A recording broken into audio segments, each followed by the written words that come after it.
Good morning guys, দেখো কালকে এইটা ভিডিওটা বানিয়েছি। জুলিকে ডাক্তারের কাছে নিয়ে যাওয়া হয়েছিল কারণ কি ওর সেকেন্ড বুস্টার ডোজ ওইটা দেওয়াতে নিয়ে যাওয়া হয়েছে। এবার ডক্টর সব চেক করছে। দেখো কালকেই তুলে নিয়েছিলাম, কালকে আর ব্লগে দিইনি কারণ কি আমার ভেবেছিলাম আজকে দেবো।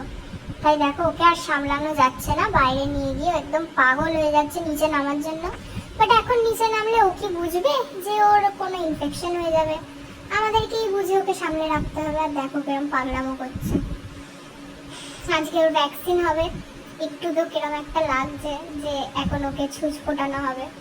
আর কি করা যাবে, করতে তো হবে এগুলো যদি ওকে হেলদি রাখতে চাই। এই দেখো কিরকম চেঁচাচ্ছে। এই যে আজকে সকালে চলে এসেছি বাড়িতে, ওর পায়ে খুব ব্যথা। আর দেখে নাও সকালবেলা শুরু করছি পাউরুটি আর চা দিয়ে। খুবই খিদে পেয়েছিল তাই তাড়াতাড়ি করে খেয়ে নিচ্ছিলাম। আর একে দেখো ব্যথায় কি করছে, এর খুবই ব্যথা। একে কালকে রাত থেকে অনেক ওষুধ দেওয়া হয়েছে, এই জায়গাটা ইঞ্জেকশন দেওয়া হয়েছে। খুবই ব্যথা, ওকে ধরা যাচ্ছে না, ধরলেই কিরম ব্যথা পাচ্ছে। তাই ওকে আমরা একাই ছেড়ে দেওয়ার চেষ্টা করছি আর একটু মাঝে মাঝে গিয়ে কমফর্ট করছি। আর এই যে আমার মা চলে যাচ্ছে অফিসে, বাই। মা চলে যাচ্ছে, এবার দেখছি পিসিও যাচ্ছে কোথাও একটা। পিসি এলে জিজ্ঞেস করতে হবে তো কোথায় যাচ্ছে।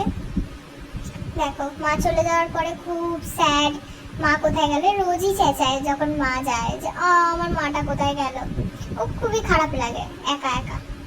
আজকে একটা শর্ট ব্লগে দিলাম, নেক্সট ব্লগের জন্য ওয়েট করো। Thank you.